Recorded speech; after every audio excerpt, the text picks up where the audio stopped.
শিমলুগুৰিত উঠিছে এতিয়া টকাৰ উজান আৰু শিমলুগুৰিৰ এই বিকাশ কুমাৰ শিমলুগুৰি নগৰৰ বিকাশ কুমাৰ নামৰ এজন ব্যৱসায়ী ঘৰৰ পৰা 40 লাখ টকা শুক্ৰবাৰে অন্তৰ্ধান হৈছিল আৰু তেওঁলোকে পুলিচৰ কাষ চাপিছিল আৰু তাৰ পাছতে গম পোৱা গৈছে এই ব্যৱসায়ীজনৰ ঘৰত কোনো নথকাৰ সুযোগ লৈ তেওঁৰে কৰ্মচাৰী বিক্ৰান্ত জছৱাল আৰু এজন অচিনাকি ব্যক্তিয়ে তেওঁৰ ঘৰৰ পৰা 40 লাখ টকা চুৰ কৰি লৈ গৈছিল আৰু আৰক্ষীৰ অভিযানৰ এতিয়া পোহৰলৈ আহিছে যে এই সমগ্ৰ ঘটনাত আৰক্ষীয়ে গাড়ী চালক শিমলুগুৰিৰ অভয়পুৰীয়াৰ বিটু গগৈক ইতিমধ্যে আটক কৰিছে আৰু ইয়াৰ পাছতেই এই 40 লাখ টকাৰ যি চুৰিকাণ্ড ইয়াৰ ঘটনা এতিয়া পোহৰলৈ আহিছে আৰু এই অচিনাকি ব্যক্তিগৰাকীয়ে 40 লাখ টকা চুৰ কৰি তাৰে 14,73,000 টকা চালক বিটু গগৈক প্ৰদান কৰিছিল আৰু বিটু গগৈয়ে এই টকাখিনি 14,73,000 তেওঁ এখন জংঘলত লুকুৱাই থৈছিল আৰু তাৰ পাছতে আৰক্ষীয়ে টকাখিনি উদ্ধাৰ কৰিছে উদ্ধাৰ কৰাৰ পাছতে সমগ্ৰ ঘটনা এতিয়া পোহৰলৈ আহিছে বাকী টকাখিনি এতিয়া উদ্ধাৰ অভিযান চলি আছে আৰু কৰ্মচাৰী বিক্ৰান্ত জছৱাল আৰু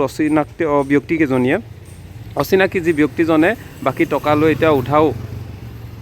হৈ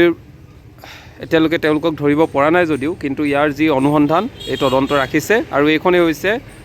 বিকাশ কুমাৰৰ ব্যৱসায়ীজনৰ দোকানখন আৰু ইতিমধ্যে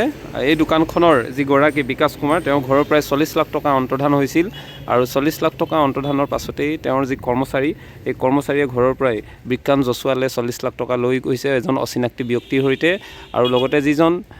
তেওঁলোকৰ চালক আছিলে আৰু সেই চালকজনক 14,73,000 বিটু গগৈ নামৰ চালকজনক দি থৈ গৈছিলে আৰু তেওঁ সেই টকাখিনি এখন জংঘলত লুকুৱাই ৰাখিছিলে আৰু এতিয়া ইতিমধ্যে তদন্তৰ আওতালৈ আহিছে শিমলুগুৰি আৰক্ষীয়ে তদন্ত চলাই আছে আৰু এই ঘটনা এতিয়া ক'ব লাগিব শিমলুগুৰিত আচলতে টকাৰ জোৱাৰ উঠিছে আৰু এটা যি চুৰ যিকেইটা চুৰ এই চুৰকেইটা হয়তো খুব কম সময়ৰ ভিতৰতে ধৰা পৰিব আৰু যি ধৰণৰ এই ঘটনা সংঘটিত হৈছে আচলতে এইভাৱে 40 লাখ টকা এজন ব্যৱসায়ী ঘৰৰ পৰা নাইকিয়া হৈ গৈছে সেয়েহে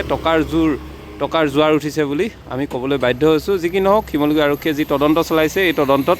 সঠিক কথাবোৰ পোহৰলৈ আহিব আমি আজি শিমলুগুৰিত আজি আমি অভিযোগ এটা পাইছোঁ যে বিকাশ কুমাৰ নামৰ এজন ব্যৱসায়ীয়ে তেওঁ মানে নাগালেণ্ডলৈ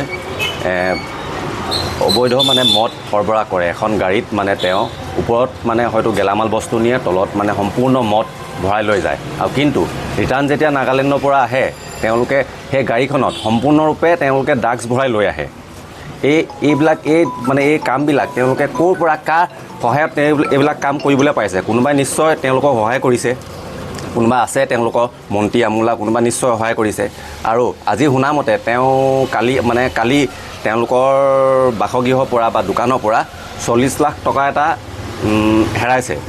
আৰু কালি তথ্যমতে পুলিচ প্ৰশাসনে তেওঁলোকক প্ৰায় 14 লাখ মান টকা এটা উদ্ধাৰ কৰিছে আৰু বাকী টকাখিনি এতিয়ালৈকে উদ্ধাৰ কৰিবলৈ সক্ষম হোৱা নাই বাকী আমি বিকাশ নামৰ ল'ৰাটোক এই যে অবৈধ এই কামবিলাক কৰি আছে পুলিচ প্ৰশাসন আৰু আমাৰ দল সংগঠনক আহ্বান জনাইছোঁ যে তেওঁলোকক এই বিকাশ ল'ৰাটোক যেন বিচাৰ কৰে যেন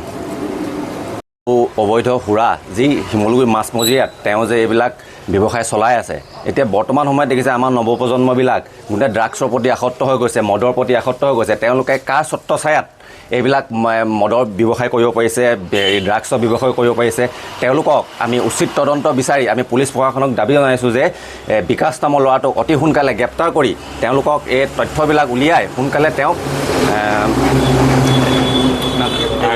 আইনৰ হাতত আনিবলৈ আমি দাবী জনাইছোঁ আৰু ইমান বৃহৎ সংখ্যক যে টকা উদ্ধাৰ হৈছে কি ক'ব বৃহৎ সংখ্যক যে ইমান টকা যে উদ্ধাৰ কৰিছে তেওঁলোক এই টকাবিলাক ক'ৰ পৰা আহিছে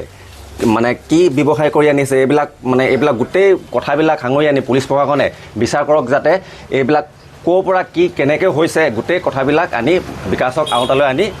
কথাবিলাক উলিয়াওক